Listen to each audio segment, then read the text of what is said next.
नमस्कार, मी अंतर आणि तुम्ही पाहत आहात महाराष्ट्र एक्सप्रेस टीव्ही न्यूज। चला नजर टाकूया आजच्या काही विशेष घडामोडींवर। पिंपरी चिंचवड मधील पिल्लई कुटुंबाच्या सामूहिक आत्महत्ये प्रकरणी धक्कादायक माहिती समोर आली आहे।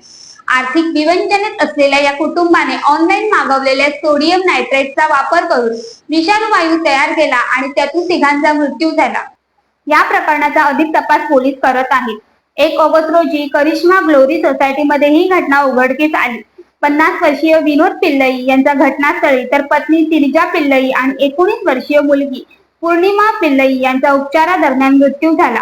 प्राथमिक तपासात विनोद पिल्लई यांनी ऑनलाईन मागवलेले सोडियम नायट्रेट पेटत्या कोळशावर टाकून विषाणू वायू तयार केल्याचे निष्पन्न झाले आहे। आर्थिक अडचणींना कंटाळून आत्महत्या केल्याची सुसाईड नोटही पोलिसांना मिळाली आहे। हे रसायन ज्या वेबसाईटवरून खरेदी करण्यात आले त्या कंपनीची ही चौकशी केली जाणार असल्याची माहिती पोलिसांनी दिली आहे। करिश्मा ग्लोरी सोसायटी संत तुकाराम नगर हद्दीमध्ये एक पिल्लई कुटुंब आहे। ते कुटुंब बेशुद्ध अवस्थेत असल्याचं आपल्याला प्राथमिक माहिती मिळाली। माहिती मिळाल्यानंतर आपण तातडीने त्यांना YCM हॉस्पिटल येथे उपचारकामी दाखल केलं। दाखल केल्यानंतर डॉक्टरांनी विनोद पिल्लई यांचा मृत्यू झाल्याचं सांगितलं आणि दुसऱ्या दिवशी महिला शिलजा पिल्लई आणि पौर्णिमा पिल्लई यांचा सुद्धा मृत्यू झाला। आपण जी घरजप्ती घेतली किंवा घराची तपासणी केली त्यामध्ये आपल्याला कोळसा जळालेल्या अवस्थेत सापडला आहे आणि एक सोडियम नायट्रेटची एक बॉटल सापडलेली आहे आणि ते आपण पुढच्या तपासकामी जप्त केलेली आहे आणि त्या अनुषंगाने आपण 44/2026 असा ADR दाखल केला आहे आणि पुढील तपास संत तुकाराम नगर पोलीस स्टेशन करत आहे। जे रासायनिक पदार्थ त्यांना मिळाले आहे ते कशा पद्धतीने त्यांनी मिळवलं आणि सर्वसाधारणपणे सर्वसामान्य व्यक्तींना हे प्राप्त होतं का?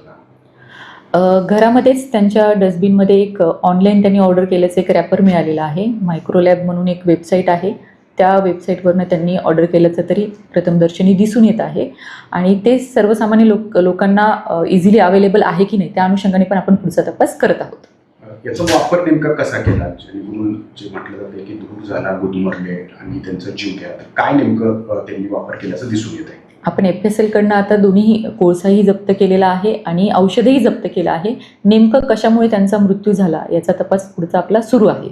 यांची पार्श्वभूमी काय आहे आणि ज्या पद्धतीने म्हटलं जातं की आर्थिक विवंचनेतून त्यांनी आत्महत्या केली, तर काय आतापर्यंत त्या अनुषंगाने तपासात समोर आलं? त्यांच्या जी सुसाईड नोट आपल्याला प्राप्त झाली, सुसाईड नोटमध्ये त्यांनी आर्थिक विवंचनेतून सुसाईड केल्याचं लिहिलेलं आहे।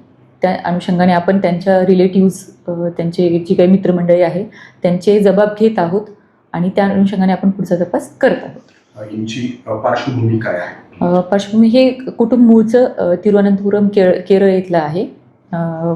जे विनोद पिल्लई आहेत ते एका कंपनीत काम करत होते आणि शिलजा पिल्लई या शिक्षिका आहेत आणि मुलगी जी पौर्णिमा आहे ती सेकंड इयर BSc ला आहे। जे केमिकल आता मिळालेलं आहे तर ज्या कंपनीकडून मिळालेलं आहे त्या अनुषंगाने आपण काही चौकशी करणार आहोत का? कारण एका कुटुंबाचा जीव गेल्यामुळं हे थोडंसं घातक असल्याचं देखील बोललं जातं। हो, आपण जे काही ज्या वेबसाईटवरनं त्यांनी ऑर्डर केलेलं आहे त्या अनुषंगाने म्हणजे ते विथ प्रिस्क्रिप्शन मिळतं की विदाऊट प्रिस्क्रिप्शन मिळतं त्या अनुषंगाने आपण तपास करणार आहोत।